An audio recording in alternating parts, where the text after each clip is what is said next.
जरा देखिए किस लेवल तक हार का ठीकरा हिंदुओं पर फोड़ने पर भारतीय जनता पार्टी के समर्थक आ चुके हैं।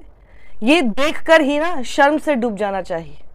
और किस तरह से अयोध्या वासियों को गालियां दे रहे हैं, इनसे बर्दाश्त नहीं हो रहा कि आपने जो किया अयोध्या के साथ, मतलब आपको ये लगा, सबसे पहली बात तो ये है कि राम के नाम पर आप लोग वोट मांग लेंगे। जनता ने आपके मुंह पे एक तमाचा मारकर ये बताया है कि राम को आप नहीं लेकर आए हैं, बल्कि राम के नाम पर आप वोट मांगने के लिए यहां पर आते हैं। नमस्कार दोस्तों, एक बार फिर आपका स्वागत है विस्फोटक डिबेट यूट्यूब चैनल पर। तो चलिए एक और विस्फोटक वीडियो देखने के लिए तैयार हो जाइए। तो दोस्तों, अब तो हिंदुओं को भी गालियां देने लगे हैं, हिंदुओं को भी उल्टी सीधी बातें करने लगे हैं कि जो इनको वोट ना दे, यानी बीजेपी को वोट ना दे, वो हिंदू नहीं है, वो छक्का है, वो डरपोक है, वो हिजड़ा है। इस तरह की तमाम तरह के अयोध्या और तमाम उस जगह जैसे चित्रकूट है और ऐसी जगहों पे जहाँ पे बीजेपी के प्रत्याशियों को हार मिली है, तो वहाँ ये इस तरह के जो बीजेपी की ट्रोल आर्मी है वो गालियाँ दे रही है और उल्टी सीधी बातें कह रही है। आइए देखते हैं। साक्षी जोशी ने इस पर एक पूरी वीडियो बनाई है और उस वीडियो में उसने एक एक की सबकी पोल खोल के रख दी है कि कैसे क्या है और किस तरह से लोग गालियां दे रहे हैं अयोध्या वासियों को, क्योंकि उन्होंने वोट नहीं दिया बीजेपी को। तो चलिए देखते हैं। आइए देखते हैं मजा आएगा। अयोध्या से हराकर भारतीय जनता पार्टी के कैंडिडेट को उनके लिए स्लोगन चलता था, जो कि अयोध्या फैजाबाद की कॉन्स्टिट्यूएंसी में आता है। आप ये कह सकते हैं कि कमंडल के ऊपर जीत गया। ये वही लोग हैं जिन्होंने अखिलेश यादव के एक मंदिर में जाने के बाद पीछे से उस मंदिर को गंगा जल से धोना शुरू कर दिया था। आज अयोध्या से भारतीय जनता पार्टी को ही साफ कर दिया इन्होंने, बताने के लिए कि तुम क्या किस तरह की राजनीति कर रहे हो। अयोध्या की हार सबसे बड़ी हार भारतीय जनता पार्टी के लिए, खासतौर पर नरेंद्र मोदी के लिए, योगी आदित्यनाथ के लिए, इनकी पूरी राजनीति जो कि हिंदुत्व पर चलती है उसके लिए है। आप मुझे मत गिनाइएगा यहाँ पे कि 240 आगे देखिए फिर भी एनडीए की बहुमत हो गई, उस पर तो मैं अभी थोड़ी देर में आती हूं। लेकिन सबसे बड़ी बात, जिस चीज के नाम पर, राम मंदिर के नाम पर, राम को लाने के नाम पर, राम मंदिर बनाने के नाम पर, हिंदुत्व की राजनीति पर, हिंदू मुसलमान करके ये लगातार देश के प्रधानमंत्री से लेकर छोटे से छोटे कार्यकर्ता तक राजनीति करता रहा। यूपी ने उसको वैसे ही पटक दिया। उसमें सबसे बड़ा झटका लगा है अयोध्या से। Oh my God, oh my God। जी हां, आप सोचिए ना क्या बोलने को मिलेगा, क्योंकि आपको बेसिकली ये बता दिया है कि आपकी पूरी राजनीति ही गलत थी। सबको, इनके सारे के सारे जितने चंगू मंगू थे, जितने इनके गोदी मीडिया में चंगू मंगू थे, उन सब लोगों को भी मुंह पर तमाचा मारकर बताया है कि तुम कहते थे कि दूसरी साइड ही नहीं है, तुम कभी विपक्ष को दिखाना नहीं चाहते थे। क्यों ये लोग विपक्ष को नहीं दिखाना चाहते थे? इनसे सवाल पूछिए, कहां था वो विपक्ष? ये जमीन पर इतना विपक्ष था जो कि वोटों में तब्दील हो गया। तुम्हारे चैनल पर क्यों नहीं दिखता था? मैं क्या बताऊं, मैं क्या बताऊं? आपके चैनल पर विपक्ष की आवाज दबा दी जाती थी। विपक्ष को लगातार ये महसूस कराया जाता था कि भैया आपकी तो आवाज ही नहीं है, आपको तो कोई वोट ही नहीं करता, तुम तो किसी लायक नहीं हो, तुम तो जो है जमीन पर भी नहीं जाते। नरेंद्र मोदी हैं जो कि सब कुछ हैं। आज वो नरेंद्र मोदी की तस्वीर जेपी नड्डा से रिप्लेस कर दी गई, जो अपने फ्रेम में किसी दूसरे आदमी को पसंद तक नहीं करते थे। कई सारे लोगों के साथ एक ही फोटो फ्रेम में दिखाई दे रहे हैं और मुंह नीचे किया हुआ है, झुके हुए ऐसा दिखाई दे रहे हैं। कहां गया वो 56 इंची सीना? एनडीए के पूरे कुनबे की तस्वीर देख लीजिए। अभी तक मोदी 1.0, मोदी 2.0 कर रहे थे, अब एनडीए 3.0 हो गया ना। मोदी का नाम ही रिप्लेस कर दिया है एनडीए ने, क्योंकि जब आपके बलबूते पर ही, जिस मोदी की गारंटी, और मोदी हर जगह, हर चौराहे पर, हर ट्रैफिक रेड लाइट पर, हर पेट्रोल पंप पर, जहां जाओ मोदी, सामने देखो मोदी, वैक्सीन लगा ली तो मोदी, हर चीज के लिए मोदी करते रहेंगे। आज एनडीए हो गए। अरे रुको जरा, सब्र करो। इसलिए हो गए हैं क्योंकि बहुमत अपने उसी मोदी के नाम पर नहीं ला पाए। कौन सी गारंटी थी वो जो 303 से घटाकर 240 तक आप लेकर आए? तो ये तो सवाल पूछा जाएगा ना। मोदी के मंत्रियों की लिस्ट देख लीजिए आप, जो कि लोकसभा के चुनाव हार चुके हैं। सबसे बड़ी हार तो हुई है उन अहंकारी सांसद की, जिनके चेहरे पर हमेशा अहंकार में ही जवाब आपको दिखाई देता था। कई लोग तो बोलते हैं कि पता नहीं कितने वहां के जो लोकल रिपोर्टर्स होते, स्ट्रिंगर्स होते, कितनों की नौकरी खा गई है वहां पर। और अभी तो रुको, क्लाइमैक्स अभी बाकी है। स्मृति ईरानी केएल शर्मा से लड़ रही थी। आपको पता है ये आपके सामने जितने गोदी पत्रकार, सारे गोदी पत्रकार हैं जो आपको ये बताने पर तुले हुए थे कि कोई फाइट ही नहीं है ये अमेठी में। What this people do to your, इनसे पूछिए कि इनका क्या लालच होता है, किस बात का लालच होता है कि आप लोगों को सच नहीं बताना चाहते। ये मोहतरमा स्मृति ईरानी 1,67,196 वोट के मार्जिन से हारी हैं।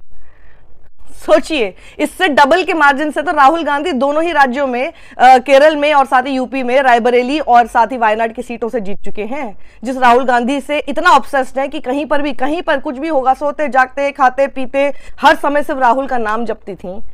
राहुल, मजा आया क्या आज तो केएल शर्मा भी उनके नाइटमेयर्स में आ रहे होंगे, बुरे सपने ला रहे होंगे केएल शर्मा। वहीं कौन कौन हारे हैं और रो रहे हैं, पहले कैसे कैसे भाषण दिया करते थे उसके बाद रो रहे हैं, जस्ट इग्नोर देम। ये तब भी कुछ नहीं थे, ये अब भी कुछ नहीं है। समृद्धि साकुनिया जो कि पत्रकार हैं, उनके हवाले से मैं आपको एक थ्रेड दिखाऊंगी। उन्होंने पूरा जो है कलेक्ट करके आपके सामने रखा है कि कैसे चाहे फेसबुक हो, इंस्टाग्राम हो, ट्विटर हो, हर social media status, WhatsApp statuses हो, वहां कैसे कैसे लोग गाली देने पर अयोध्या वासियों को उतर आए हैं। और क्या क्या कहना क्या चाह रहे हैं भाई आप? वहीं पर जो समाजवादी पार्टी की तरफ से अवधेश प्रसाद जीते हैं, उनका क्या कहना है पहले वो सुनिए। ये हमने नहीं जीता है, इस क्षेत्र की महान जनता ने, देव तुल्य जनता ने जिताया है, हमने नहीं जीता।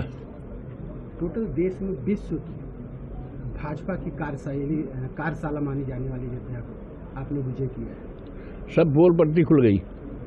जो ढका तोबा था, अवधेश प्रसाद जैसे दिल्ली पहुंचेंगे, सारा देश दुनिया जानेगी। वेट। उनका कहना था कि जो राम को लाए हैं उसको हम लाएंगे। ये तो पूरी तरह से बहुत झूठा है। उसी तरह झूठा है, सूरज जो है पूरब निकलता है, पश्चिम बैठता है, और कोई कहे सूरज दक्षिण को, तो नोबडी कैन बिलीव। तो ऐसे है, ये राम को लाए हैं, राम के लाने वाले लोग हैं। राम तो बहुत हजारों लाखों वर्ष पहले आ चुके हैं। राम तो जन जन में हैं। राम को कोई लाए नहीं है।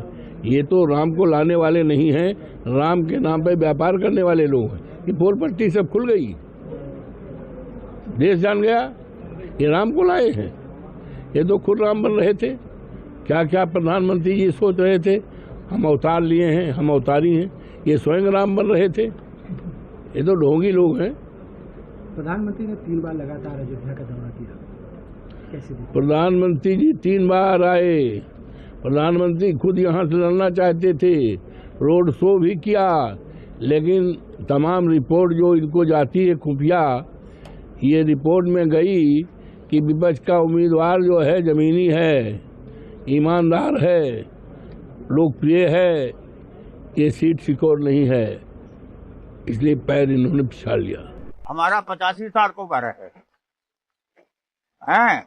अब देखिए मकान टूट रहा, हमारा दुकान टूट गए अयोध्या के अंदर में, जो कि उनके बच्चे रहते थे, उनके परिवार भी रहते थे, और वो अयोध्या छिन्न भिन्न हो गया। अब ये देखिए, समृद्धि साकुनिया लिखती हैं कि मैं एक थ्रेड आपके सामने रख रही हूं, जहां 2 दिन से मैं देख रही हूं कि अयोध्या में कैसे अयोध्या के लोगों के लिए नफरत परोसी जा रही है, क्योंकि उन्होंने मोदी को वोट नहीं किया, यानी बीजेपी को वोट नहीं किया है। पहला है, देखिए डीपी देखिए शख्स की, लिखता है जो अयोध्या वासी माता सीता पर लांछन लगा सकते हैं, वो हम हिंदुओं का क्या साथ देगा, धिक्कार है यूपी वासियों। दूसरा देखिए हिंदू कैफे के नाम से, Muslims have always voted unitedly, but did Hindus vote as Yadav, OBC, Brahmin, Rajput, Jat, Gujjar, Dalit, Baniya, Kurmi, Kshatriya, Lingayat again? Random सेना का तो देखिए कहां तक बोलने पर आ गया। अयोध्या के हिंदू तो सच में हिजड़े निकले। और इसी तरह के इतने सारे आपके सामने मैं स्क्रीनशॉट्स लगा रही हूं, इनको आप देखिए।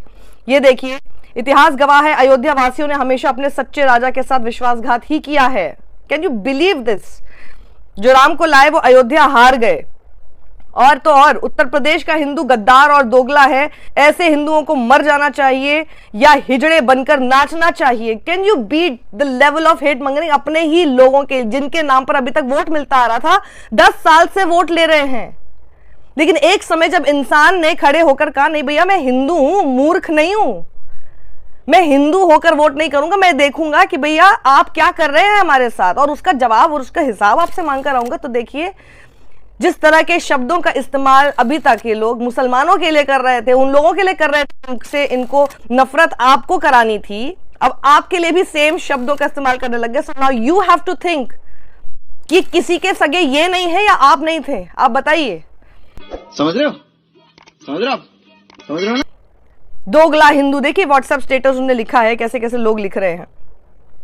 अयोध्या के रिजल्ट से एक चीज सीखी है, जिनके लिए आप कुछ करते हो अक्सर वही लोग आपको धोखा देते हैं, और वो अपने आसपास वाले ही होते हैं।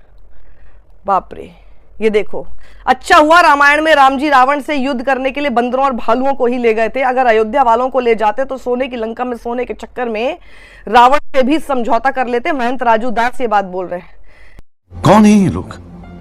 ये भाजपाई है। तो ये बेहद शर्मनाक है। थोड़ा तो सुधर जाओ। तुम्हारा सुधीर चौधरी भी थोड़ा सुधरा हुआ नजर आ रहा है, वो तक अभी तक एटलीस्ट एक दिन के अंदर, अभी थोड़ा और बैठ के सोचेंगे, गंभीर चिंतन करेंगे, सोचेंगे कि कैसे अपनी ही बात से पलट जाऊं, लेकिन अभी तक तो वो भी समझ गए कि भैया क्या हुआ ये। नया जो सबक है वो ये है कि हिंदुत्व के मुद्दे पर अब हिंदुस्तान में चुनाव नहीं जीते जा सकते, और ये बात बीजेपी को अब समझ लेनी चाहिए। अगर राम मंदिर और हिंदुत्व का मुद्दा इस बार नहीं चला तो इसके लिए मुस्लिम मतदाताओं को दोष देना पूरी तरह से गलत होगा। सच्चाई तो यह है कि अब सिर्फ हिंदुत्व के मुद्दे से ही चुनाव नहीं जीते जा सकते। पार्टी बदल लिया साला। ये जनता पर मैं छोड़ती हूं। देखिए, आप लोगों ने किसी का गुरूर मिट्टी में मिलाया है, किसी का घमंड तोड़ा है, अहंकार तोड़ा है, और ज्यादा जवाबदेही के लिए चुनौती दी है। ये आप लोगों की जीत है। ये मत सोचिएगा कि देखिए मिला जुला हो गया, एक तरफ दे देते, मैंडेट दे देते, नहीं। ये सोचिएगा कि आपने संसद में कितना मजबूत विपक्ष भेजा है, हर तरह का रिप्रेजेंटेशन भेजा है। बात तो सही है। Hats off to TMC, Mamata Banerjee, the only woman chief minister in this country. उनकी तरफ से देखिए आप, सिर्फ टीएमसी के ही 38% विमेन एमपीज इस वक्त लोकसभा में जा रही हैं टीएमसी की। आप सोचिए, हर तरह का रिप्रेजेंटेशन, हर तरह की आवाजें, आपकी चुनी हुई आवाजें, आपके पसंद की, और शायद आपको ही रिप्रेजेंट करती हुई, चाहे आपकी कास्ट को रिप्रेजेंट कर रहे हो, चाहे आपके जेंडर को रिप्रेजेंट कर रहे हो, आपके रेस को रिप्रेजेंट कर रहे हो, वो सारी आवाजें संसद में पहुंचेंगी, और वो विपक्ष जो गूंजेगा सवालों के साथ, जिसकी जवाबदेही सत्ताधारियों को देनी ही होगी, बचकर नहीं निकल सकते। चाहे कितना गोदी मीडिया तो एक्सपोज हो गया। ये आज तक के कॉन्क्लेव में देखिए, उनकी मालकिन कहती हुई पाई जा रही थी कि हम वो साइड कैसे दिखाएं जो कि एग्जिस्ट ही नहीं करती। अच्छा, where was this side which did not exist, लेकिन ग्राउंड पर थी और वोट में तब्दील हो गई अचानक से, और इनको सब पता है। ये आप लोगों को क्या बताते हैं? अपने एग्जिट पोल से इन लोगों ने कितना आप लोगों को मूर्ख बनाया, कितने पैसे खुद कमा लिए हैं। जनता माफ नहीं करेगी। ये तो सब एक्सपोज हो चुके हैं। तो अपनी आंखें हमेशा खोले रखिए। अभी आपने आंख खोली, बंद कभी नहीं करनी है अब से, इतना ध्यान रखिएगा। और जहां पर भी कोशिश होगी गोदी मीडिया द्वारा, या कोई भी सत्ताधारी दल होगा, सत्ता में कोई भी बैठेगा, आपकी आंख बंद करने की कोशिश करेगा, हम जैसे लोग हैं आपकी आंखें खोलने के लिए। बस गंभीरता से सुनते रहिए और सपोर्ट करते रहिए। सत्यमेव जयते। दीदी नहीं